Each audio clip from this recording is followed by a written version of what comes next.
Hi, I'm Candace, Global Trainer for Topcon Healthcare. In this video, we are going to review the Zernicke tab on the CA-800.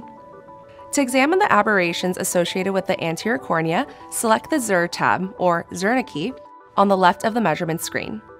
Select OD to view the right eye, or OS to view the left eye.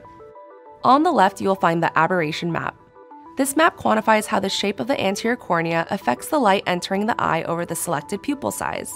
It combines astigmatism and all the higher-order aberrations and expresses the total amount of aberrations as a root mean square value. This value is the difference between the actual optical path and the ideal optical path, expressed in microns. Below this map is an option to adjust the pupil size. Because the effect of aberrations on vision depends on how much of the light reaches the retina, altering the pupil size will also alter the aberration map. Typically, the larger the pupil, the greater the aberrations, like so.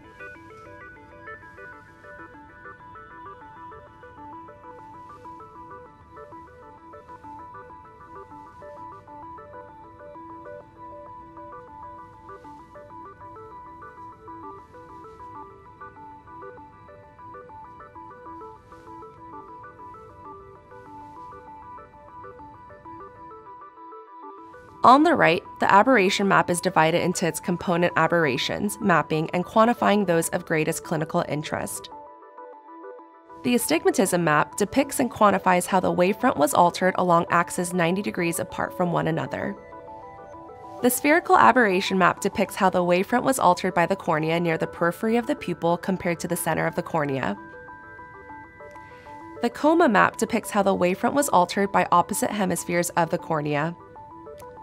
And the high-order map is a combination of all other wavefront aberrations not already covered by the astigmatism, spherical aberration, and coma maps. When these four maps are combined together, they create the full aberration map. In the middle of the screen is a display of the full Zernicke polynomials. The longer the bars on either side of the midline, the worse each aberration is. Bars closer to the top have a greater impact on vision than the bars closer to the bottom. Now, if we select the graphs option above the aberration map, the screen provides new information. Here, the individual Zernicke polynomials are displayed as a traditional pyramid. In an eye with no aberrations, each square should be the same neutral gray as the background.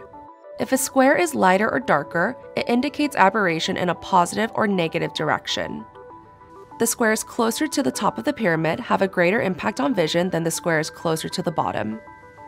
The point spread function represents how well the cornea can focus light to a single point on the retina. A tall, smooth mound indicates good focus, while a shorter, more spread out and distorted mound indicates the focus is impaired by corneal aberrations. The spot diagram is an alternative way of viewing the effect of corneal aberrations on the ability to focus a point light source. Ideally, the spots should be in a round cluster that is densest in the center. The larger and more spread out the spot is, and the more light is scattered away from the center, the greater the impact of aberrations. The two VISIS charts simulate the impact of the corneal aberrations on vision under high and low contrast settings.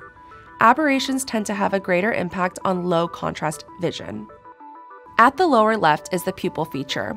As with the previous screen, changing the pupil size will recalculate the aberrations and change all of these charts.